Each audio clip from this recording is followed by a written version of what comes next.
Assalamualaikum warahmatullahi wabarakatuh. Om Swastiastu. Selamat sore rekan-rekan media. Terima kasih atas kehadirannya pada sore hari ini. Ya, kami Jaksa Agung Muda Tindak Pidana Khusus akan mengumumkan 3 perkara sekaligus. Ya.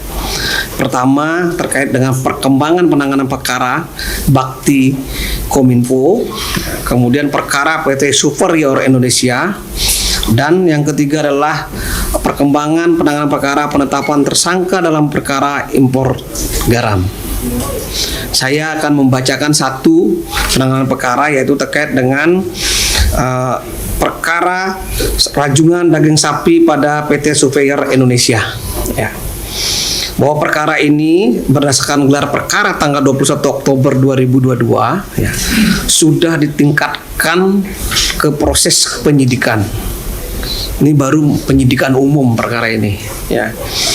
Dan saksi-saksi yang sudah diperiksa dalam perkara ini kurang lebih 20 saksi ya, dan sudah melakukan penggeledahan pada tanggal 27 Oktober 2022 dan 28 Oktober 2022 oleh tim penyidik pada Jampisus Kejaksaan Agung, yaitu tempat penggeledahannya antara lain kantor PT Superior Indonesia, ya, kantor PT Asuransi Jiwa Harja Putra, ya. Saya ulangi, kantor PT Superior Indonesia, kantor PT Asuransi Jasara Harja Putra, dan yang nomor ketiga adalah yang kita geledah, yaitu kediaman Bambang Isworo. Adapun hasil penggeledahan telah ditemukan dokumen-dokumen penting yang terkait dengan perkara ini. Termasuk juga barang-barang elektronik ya, BBE yang kita lakukan penyitaan terhadap perkara ini. Ini baru proses penyidikan umum. Mudah-mudahan dalam waktu dekat teman-teman penyidik akan meningkatkan perkara ini ke penyidikan khusus. Selanjutnya saya perkenalkan untuk Bapak Dirdik ya, 2 perkara sekaligus beliau akan merilisnya. Silakan Pak Dirdik. Terima kasih Bapak Kapus Penkum. Assalamualaikum warahmatullahi wabarakatuh. Selamat sore rekan-rekan media. Perlu kami informasikan perkembangan penanganan perkara bakti di Kominfo,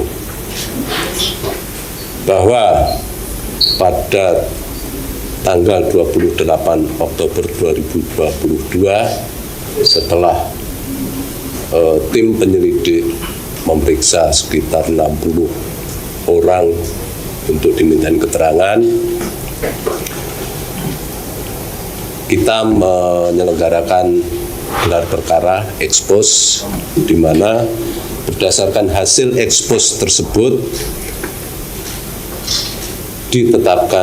diputuskan bahwa telah terdapat alat bukti permulaan yang cukup untuk ditingkatkan ke penyidikan terhadap kasus dugaan tindak pidana korupsi dalam penyediaan infrastruktur base transceiver station atau BTS 4G dan infrastruktur pendukung paket 1, 2, 3, dan 5, 2, 3, 4, dan 5 bakti Kementerian Komunikasi dan Informatika tahun 2020-2022.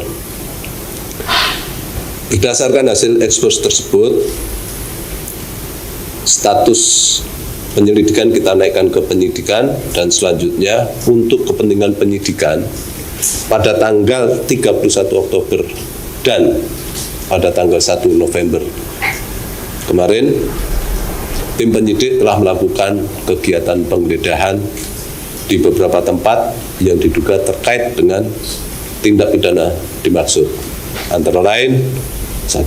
Kantor PT Fiberhome Teknologi Indonesia, PT Aplikanusa Lintas Arta, PT Infrastruktur Bisnis Sejahtera, PT Sansansina Exindo, PT Moratelindo, PT Excelsia Mitra Niaga Mandiri, dan PT ZTE Indonesia. Adapun hasil penggeledahan kita banyak menemukan dokumen-dokumen penting yang terkait dengan penanganan perkara ini, dan saat ini masih kita dalami dan kita pelajari. Semoga penanganan perkara ini bisa kita selesaikan dengan cepat. Itu perkembangan penanganan perkara terkait dengan kasus BTS ya. Selanjutnya akan kami sampaikan perkembangan penanganan importasi garam. Perlu Bapak Ibu ketahui, tim penyidik pada tanggal 27 Oktober 2022 telah melakukan gelar perkara setelah mengumpulkan banyak alat bukti yang cukup dan ditemukan guna menemukan pelakunya.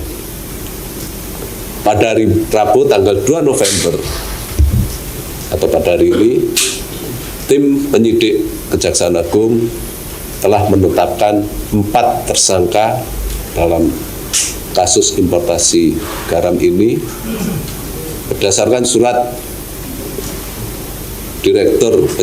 perintah penyidikan Direktur Penyidikan Jaksa Agung Muda Tindak Pidana Khusus nomor PRIN 38-FD-206-2002 tanggal 27 Juni 2002. Adapun keempat tersangka tersebut adalah 1. Insinyur MK, itu selaku Direktur Dirjen Industri Kimia, Farmasi, dan Tekstil atau IKFT pada Kementerian Perindustrian periode tahun 2019-2022. Kedua, Insinyur FJ selaku Direktur Industri Kimia, Farmasi, dan Tekstil atau IKFT pada Kementerian Perindustrian. Ketiga, YA selaku Kepala Subdirektorat Industri Kimia, Farmasi, dan Tekstil pada Kementerian Perindustrian. Dan keempat, FTT selaku Ketua Asosiasi Industri Pengolah Garam Indonesia atau AIPGI. Adapun modus operandi yang mereka lakukan adalah mereka bersama-sama merekayasa data yang akan dipergunakan untuk menentukan jumlah kuota. Ya, data yang terkumpul tersebut tanpa diverifikasi bahkan direkayasa, tanpa didukung dengan alat bukti yang data yang cukup, sehingga ketika ditetapkan kuota ekspor terjadi kelebihan barang. Oleh karenanya maka terjadi penyerapan barang ke pasar industri garam konsumsi. Maka situasi menjadi harga garam industri konsumsi menjadi turun. Itulah yang terjadi sehingga penetapan kuota garam oleh pemerintah menjadi tidak valid akibat ulah para pelaku ini. Mungkin demikian secara singkat modus operandi yang mereka lakukan. Terima kasih. Adapun pasal yang disangkakan itu mereka disangka untuk sementara pasal 2 dan pasal 3 Undang-Undang Tindak Pidana Korupsi, ya, Yungto pasal 55. Ya.